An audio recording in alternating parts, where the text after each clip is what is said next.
ওম নমো ভগবতে বাসুদেবায়। ওম নমো ভগবতে বাসুদেবায়। ওম নমো ভগবতে বাসুদেবায়। শ্রীমদ্ ভগবদ গীতা অধ্যায় 13 শ্লোক 15। তাৎপর্য: পরমেশ্বর ভগবান যদিও সমস্ত জীবের সমস্ত ইন্দ্রিয়ের আধার, কিন্তু তা বলে তাদের মতো জড় ইন্দ্রিয় তার নেই। তার ইন্দ্রিয় অপ্রাকৃত, চিন্ময়। অপ্রাকৃত মানে হচ্ছে দৈবিক, যা প্রকৃতির গুণ নয়। জীবাত্মারও চিন্ময় ইন্দ্রিয় আছে, কিন্তু বদ্ধ অবস্থায় তারা জড় গুণের দ্বারা আচ্ছাদিত থাকে। পরমেশ্বর ভগবানের ইন্দ্রিয়গুলি এরকম আচ্ছাদিত নয়। তার ইন্দ্রিয়গুলি অপ্রাকৃত এবং তাই তাদের বলা হয় নির্গুণ। গুণ হচ্ছে এই প্রকৃতিরই বৃত্তি। ভগবানের ইন্দ্রিয়গুলো জড় আবরণ থেকে মুক্ত।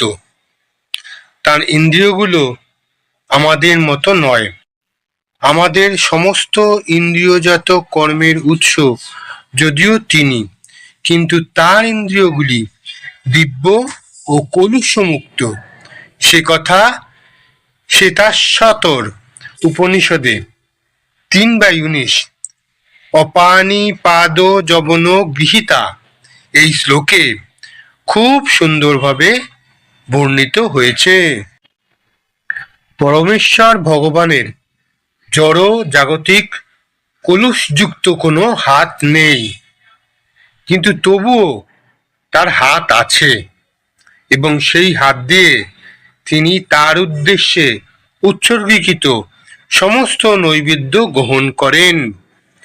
এইটি হচ্ছে বদ্ধ জীবাত্মা ও পরমাত্মার মধ্যে পার্থক্য। ভগবানের জড় চক্ষু নেই, কিন্তু তার চক্ষু আছে।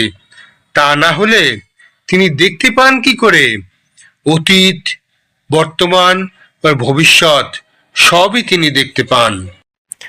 তিনি সব জীবের হৃদয়ে বিরাজ করেন এবং অতীতে আমরা কি করেছি, এখন আমরা কি করছি এবং আমাদের ভবিষ্যতে কি হবে তা সবই তিনি জানেন।